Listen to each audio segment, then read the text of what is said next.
Hello, my sons! In a previous episode, I was gifted these by, someone, so, we're gonna take a look at these and see if they are worth your time, your energy, your money.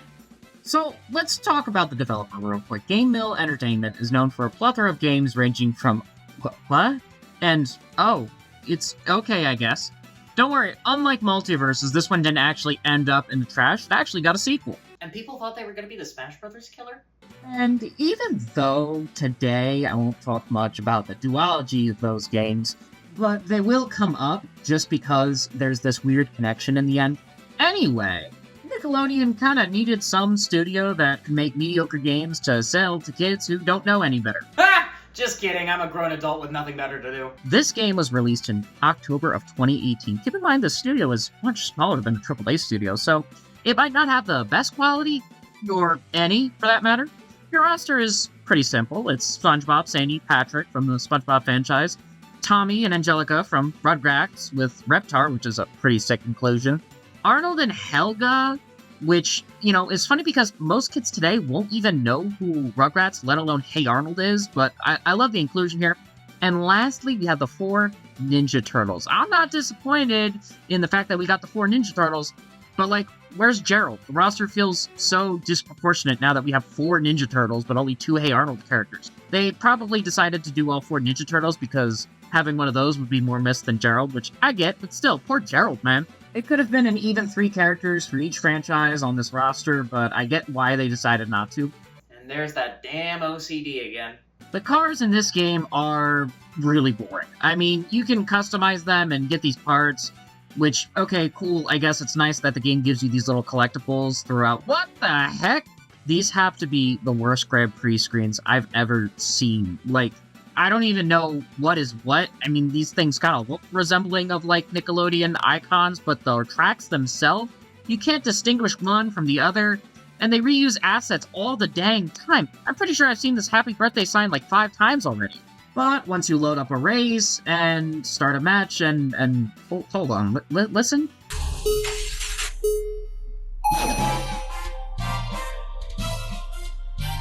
Sounds to me like royalty-free elevator music. Yeah, the music here definitely does not sound like anything from Nickelodeon, and on top of that, this game genuinely has no soul, there's no voice acting, so you mean to tell me the limited cast of characters and the budget probably given to them by Nickelodeon, if they had bothered to make this an actual game, not some kind of tech demo, they might have actually done something here. And that's the problem, starting to see that, all of these items are bland, one-off Mario Kart items, which I get, it's a kart racer, but what's weird is, if you actually fall behind and bother to, pick a character that you really like or something like that, you actually get a unique item, which blows my mind. Why does this game have that? I don't get it. Well, I can't believe I'm doing this. Yeah, I can't believe I'm doing this either. I hope this is the only one. Yeah, since they removed it out of Mario Kart Double Dash, I kinda feel like, unique items should have been a staple, enticing the player to not only pick their favorite character, but also pick one that, has a unique ability that suits their playstyle. Here, I mean, it just sucks because the computers are, brain dead anyway, and that's where Nick Kart Racers is done terribly wrong as well. I see that they, have some kind of point to this, but the game is so bland, and it's kind of insulting to kids. It's a slugfest to get through. Drifting is tighter than a nun's sphincter. I don't get any enjoyment out of, the weird slime mechanic that helps you boost. Let alone any of the outside items of unique abilities, because, look, I'm always in first anyway, and these computers are brain dead. The rest of the game, I really don't do anything except, get these weird little, trinkets at the end, just to upgrade a car that doesn't really look good anyway, and, the roster's already limited, so, you won't last very long playing this game because you'll be bored. Even toddlers can beat the computers in this, and I don't want to give credit to babies of all things, but, the AI is that bad, and the rubber banding is just, really awfully programmed. The only reward you get is, these coins through victory laps, which get you those random car parts. No characters or tracks even. I mean, you get the tracks through the Grand Prix, but this whole thing just sucks from head to toe. Alright, let's get this out of the way. 1, I don't care about the slime tracks. 2, I don't care for the mission-based races. That's actually terrible. Why did you put that in the Grand Prix in the first place? That's stupid. Okay, 3rd, okay, I don't care that on the 3rd lap, it just somehow miraculously changes the track layout. Like you decided to put effort there in the items, but you didn't decide to put effort into the rest of the game? 4, I don't care about the Easter eggs, okay? The rest of the game is so terrible. What is the point of enjoying the Easter eggs? 5, okay? 1, just, there are air sections, but it's like, how am I going to mention something that only happens once or twice? That makes no sense, and just, this game is so low effort, alright? And no, this game sucks. This game sucks. I'd talk more about this game, but it's so barren and, kind of empty and void of life, just a shell of what it could have been. But we have 2 more games to get through, but before that, my game was terrible. It's 99 cents on Steam, and, it would totally be worth your time. If I sell 600,000 copies or something like that, I can make my own studio, which, would definitely make a better game than this. Alright, so, the first game was terrible. But, Game Mill Entertainment somehow got greenlit for a second chance, which is really interesting, but sure, let's see what they did this time. And, even though my game won't get a sequel, the fact that this one got one, sure, why not? Thankfully, the roster is expanded exponentially, giving us new characters, though. Squidward from Spongebob, CatDog from CatDog, Shredder from Ninja Turtles, Chucky from Rugrats, Aang from, Avatar: The Last Airbender, along with, oh god, please reincarnate into something better already, Rocco and Heifer from Rocco's Modern Life, followed by the 3 nobodies. Okay, not Sanjay and Craig, not Fanboy and Chum Chum, something called The Loud House? Loud Family? I don't know, he's got a lot of sisters. The show seems like it sucks. Invader Zim and his buddy Gurr, and who let you 2 in here? Yeah, Ren and Stimpy, honestly, oh god. I thought this was a kid's game. And lastly, we have... Wait, who? 3 days later. Okay, so I just did some research, and this girl, thankfully wasn't in the era of good old Dan Schneider. But, she's been through her own ringer, being a kid's idol, then she went gay for a bit, then demonic. Now I know some of you in the comments are gonna say it's a Kiss cosplay, that pose. You can't tell me that there's not a few screws loose there, just a little bit. You think Nickelodeon might have gotten to her at that point, just a little bit. Then, went missing for like a week or so, and people thought Beyonce did it.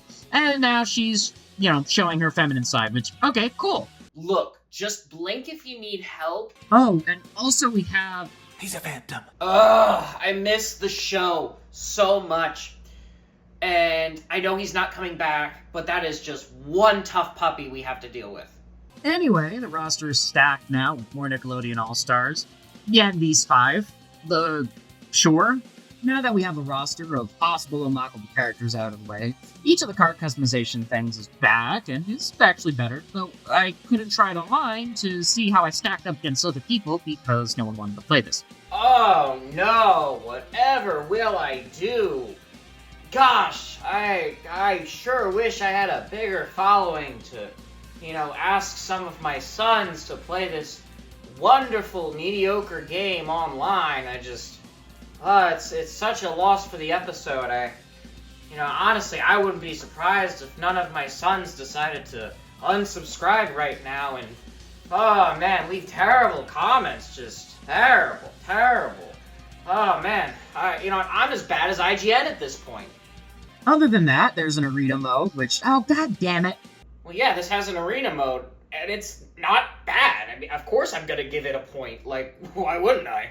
So, now's a good time to talk about the different abilities during races now, especially in the case of this arena mode.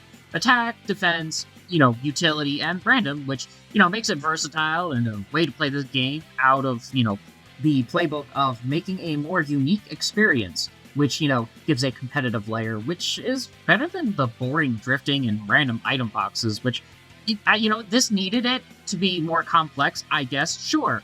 Even though this game is aimed for kids, Ooh, Who cared? The first game sucked. I mean, this is basically like an alpha test that you were just able to buy on the shelf. Like, I don't even want to really classify this as a game because it doesn't even feel like a finished product.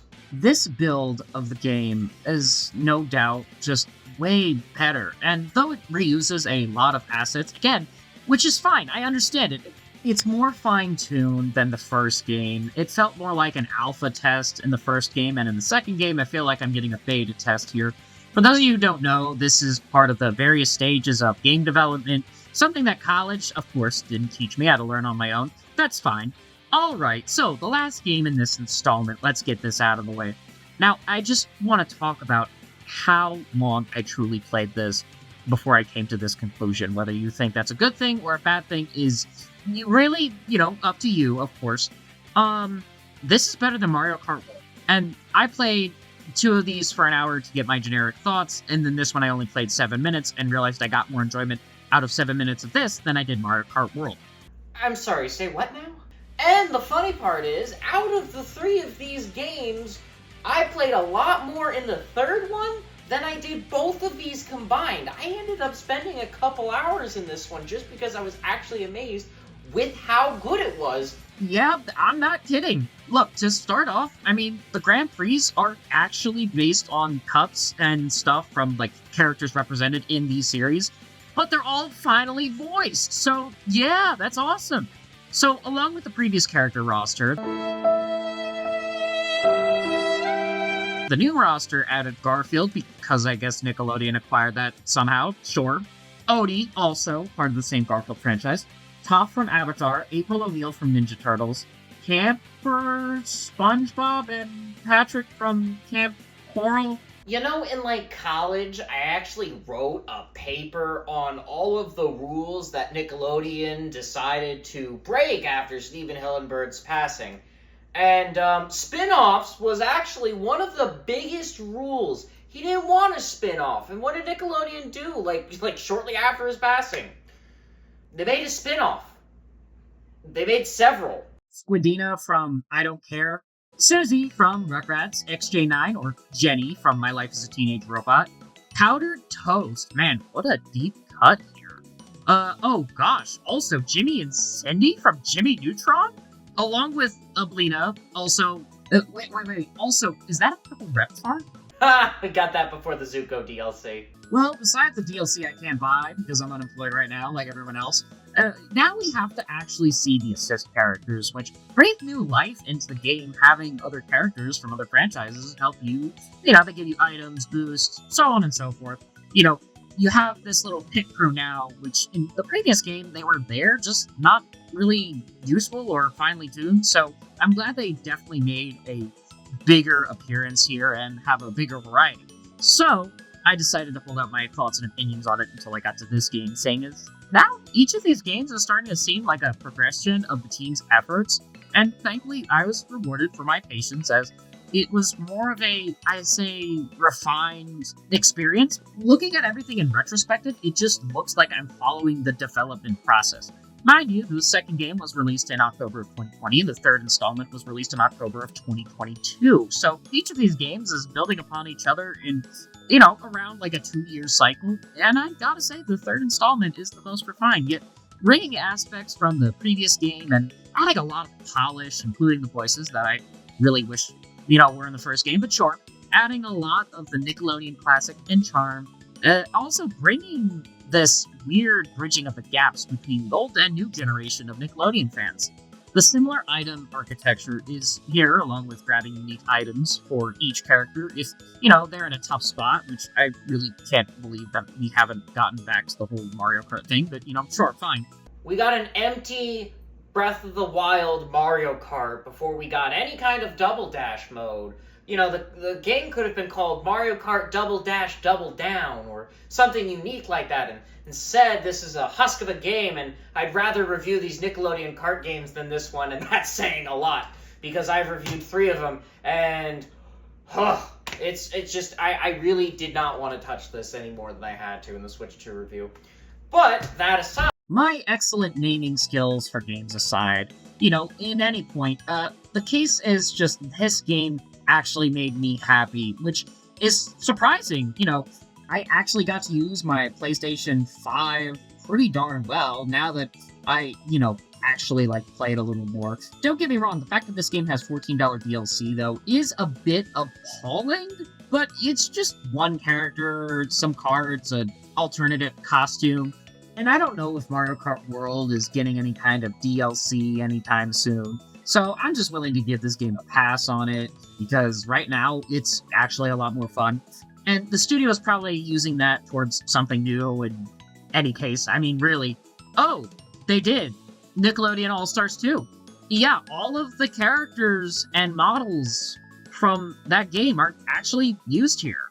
Even the DLC, which, wow, that actually is kind of cool that they reused their assets, but in a completely different way. It's like they were actually thinking ahead, and that's actually really interesting to kind of compare just one game to the other, and it being a completely different playstyle. I don't like that it took 2 games to get here, but you know what, it's fine. I mean, it could be worse. We could have a not functional game like the first one, but the only issue I really see lacking here now is a certain inclusion. Alright, where's Timmy Turner? Yeah, I guess Butch Hartman has the rights to the Fairly Odd Parents, and, some kind of capacity, I guess. Because Nickelodeon bastardized it so much with the dog and the weird girl and, the cast of knockoff characters, that I guess Nickelodeon didn't want the property touched. I don't know. Regardless of the legal limbo it may or may not be in, it's just weird to have Jimmy Neutron here and Timmy Turner is somehow out of this, seeing as Timmy is by far more popular of the Nick All-Star than, Jimmy Neutron. Heck, his franchise wasn't even finished yet. What's even funnier is that there's a lot of Nickelodeon All-Stars that seem to be kind of just not here. You have Rocket Power, you have the Wild Thornberries.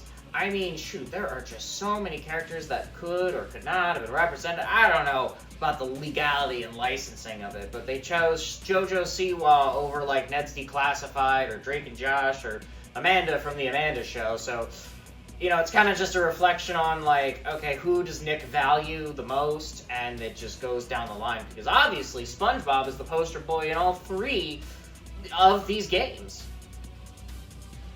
They love their little yellow sponge, don't they? Plus, these two were kind of inseparable back in the day, having their own crossover series.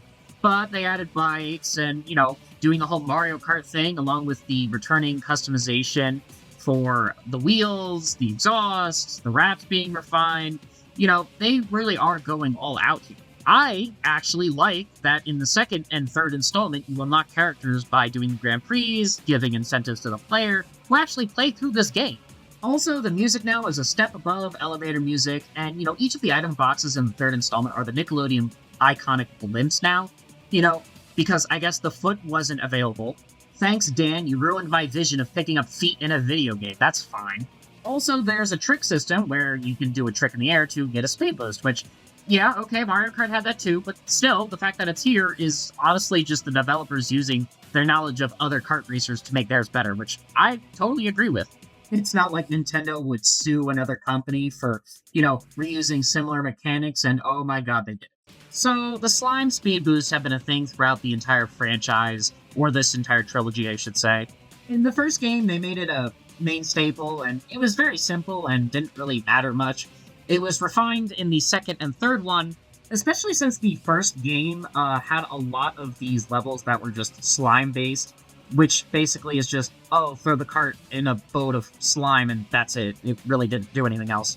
But, fast forward to the third version, now we have land, slime, water, and of course air a la Mario Kart 7. This gives the player ample opportunity to explore unique courses and, of course, use the most out of their customization features, which, I love. I've seen this in the franchise kind of evolve, and it's quite a spectacle to think about.